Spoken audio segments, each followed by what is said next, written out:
Bonjour, bonjour, bienvenue sur le plateau de Batijournal TV. Avec moi, Clément Mabir. Clément Mabir, vous êtes directeur d'Astuce Construction. Je dois préciser que nous avons un partenariat avec vous. Donc, Astuce Construction, qu'est-ce que c'est? Astuce Construction, c'est une association portée par des industriels et des acteurs publics qui a vocation à accélérer l'innovation dans le secteur de la construction. On travaille avec le monde de l'industrie, la maîtrise d'œuvre, les maîtres d'ouvrage, les entreprises et les artisans pour les aider à accélérer les processus d'innovation, à la fois sur l'utilisation de nouvelles technologies, nouveaux systèmes constructifs et en même temps sur les nouvelles pratiques numériques et les nouveaux modes collaboratifs. Vous êtes basé où? Vous êtes basé en Rhône-Alpes? On est basé en Rhône-Alpes, on fait partie d'un réseau de 10 plateformes, les plateformes bâtiment et énergie. On dépend du plan bâtiment durable et nous sommes donc un réseau de plateformes d'application. On a donc vocation à accompagner les acteurs régionaux et à faire rayonner notre expertise au niveau national, puisque chacune des 10 plateformes a développé une expertise en particulier. Voilà, et donc et la vôtre d'expertise? Alors on a deux grands axes. Donc le premier, c'est les systèmes constructifs innovants et en particulier donc l'innovation, les matériaux de l'enveloppe du bâtiment et la mise en marché et l'évaluation technique de ces nouveaux matériaux. Par exemple, est-ce que vous auriez un exemple à nous donner de travail réalisé par Astuce Construction sur cette innovation produit? Un projet très concret, on récupère du polyuréthane issu de réfrigérateurs, donc des réfrigérateurs qui sont déconstruits. Le polyuréthane est récupéré, on travaille sur la densification de ce polyuréthane pour fabriquer des rupteurs de pont thermique que l'on met autour des menuiseries par exemple ou en rupteur de dalle. Donc on part du produit brut et on va jusqu'à la mise en marché en s'assurant de la conformité réglementaire et technique du produit. D'accord, et ça a été réalisé par une entreprise locale avec votre aide. Exactement, voilà, l'entreprise vient nous voir, elle a un matériau qu'elle souhaite valoriser et on lui propose tout un cheminement, notamment quand elle ne connaît pas bien le monde du bâtiment, c'est l'opportunité, en travaillant avec nous, de pouvoir confronter son innovation à des acteurs de la maîtrise d'œuvre, à des utilisateurs, pour pouvoir aller encore plus vite dans son processus de développement. D'accord, et vous allez jusqu'à une aide à la commercialisation?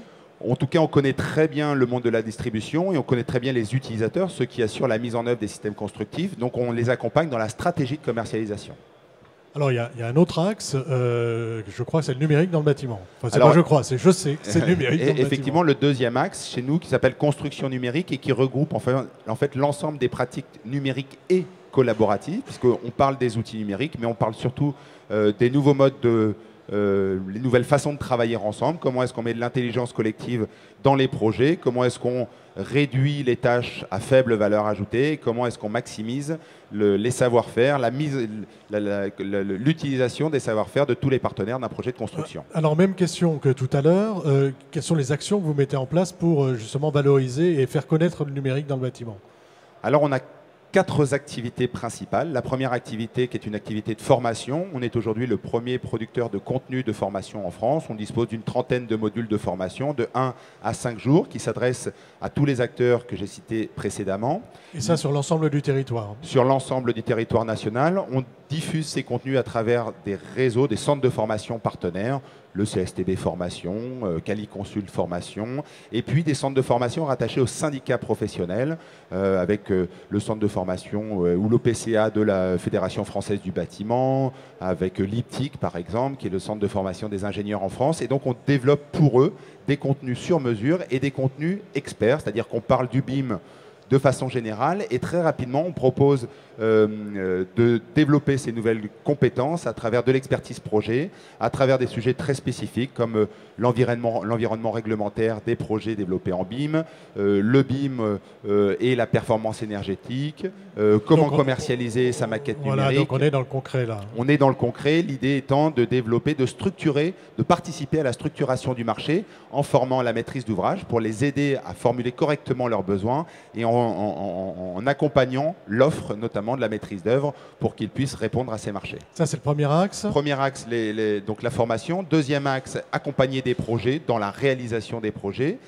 On accompagne les équipes de maîtrise d'œuvre parfois pour produire des maquettes. On accompagne des maîtres d'ouvrage pour rédiger des cahiers des charges, exprimer correctement son besoin. On ne dit pas aujourd'hui dans un cahier des charges « je veux du BIM ». On explique à quoi ça va servir, à quoi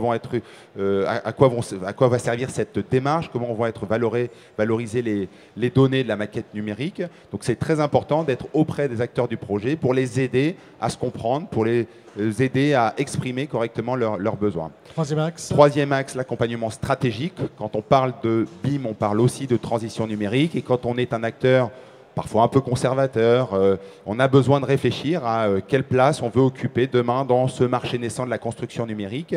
Et il faut donc remettre en perspective les enjeux du bâtiment, la stratégie de l'entreprise, la stratégie du maître d'ouvrage et se donner un plan à 3-5 ans. Donc on accompagne des grands groupes et des plus petites entreprises, des TPE aussi, à définir leur plan d'action à moyen terme. Voilà. Et donc le quatrième axe. Quatrième axe, la communication, l'évangélisation, le partage. En fait, c'est une façon... Faire connaître, partager les expériences. Promouvoir les expériences dans les territoires, promouvoir notre expérience, partager aussi notre connaissance que l'on acquiert à travers les expériences de terrain, on la partage dans les formations, mais on la partage aussi dans plusieurs supports de communication.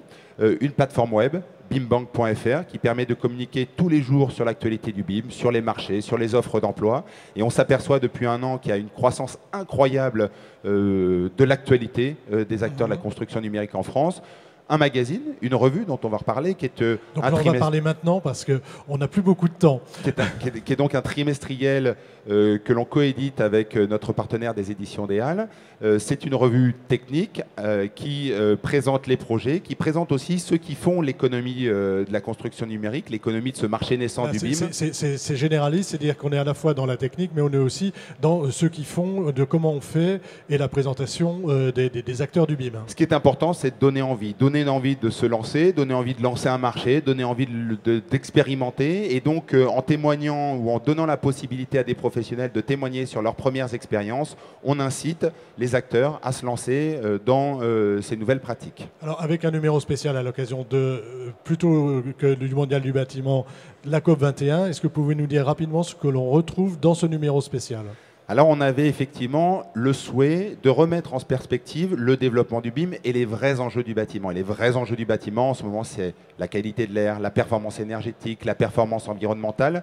Et donc il nous semblait important de donner la parole aux grands donneurs d'ordre, français et certains internationaux pour savoir comment le BIM va servir ces grands enjeux du bâtiment et comment les acteurs, les professionnels du bâtiment vont pouvoir s'en emparer pour répondre aux problématiques réglementaires, environnementales qui s'imposent à eux tous les jours. Et aux enjeux beaucoup plus larges liés à la COP21. Exactement. C'est un peu votre contribution à la COP21. Donc c'est notre contribution et ce que l'on souhaite exprimer à travers ce cahier spécial, c'est que le BIM est avant tout des outils et des nouvelles pratiques au service du bâtiment performant et notamment du bâtiment à haute performance énergétique et que si on veut réduire massivement les émissions de gaz à effet de serre, si on veut améliorer considérablement la performance des bâtiments et si on veut garantir le résultat de la performance signée dans les marchés, il est important d'utiliser ces nouveaux outils, il est important de développer de nouvelles compétences et de faire en sorte que tous les acteurs de chaque projet